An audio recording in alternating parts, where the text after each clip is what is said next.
എന്താണ് അവരെ ഇതിന് പ്രേരിപ്പിക്കുന്നത്? നിസ്സാരമായ ചില കാര്യങ്ങൾക്ക് പോലും കൗമാരക്കാർക്കിടയിൽ ഈ അക്രമവാസന എന്തുകൊണ്ട് അരങ്ങേറുന്നു എന്നതിനെക്കുറിച്ച്, അവരുടെ മസ്തിഷ്കത്തിൻ്റെ ഡെവലപ്മെൻറ്റിനെക്കുറിച്ചും നമ്മൾ ശരിക്കും അറിഞ്ഞിട്ടില്ലെങ്കിൽ, കൗമാരക്കാരെ ഇതിനെക്കുറിച്ച് ബോധവാന്മാരാക്കിയിട്ടില്ലെങ്കിൽ ഒരുപക്ഷെ വലിയ അപകടങ്ങൾ ഇനിയും നമുക്കിടയിൽ ഉണ്ടാകാൻ സാധ്യതയുണ്ട്.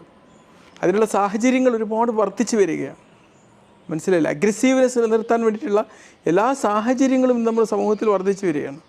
ഇത്തരമൊരു ഘട്ടത്തിലാണ് ഇതിനെക്കുറിച്ചുള്ളൊരു അറിവ് അനിവാര്യമാണ് എന്നെനിക്ക് തോന്നിയത്. ഇപ്പം നമ്മൾ കാണുന്നത് രണ്ട് മസ്തിഷ്കത്തിൻ്റെ ചിത്രങ്ങളാണ്. ഒന്ന് കൗമാരക്കാരുടെ മസ്തിഷ്കവും രണ്ട് മുതിർന്നവരുടെ മസ്തിഷ്കവും.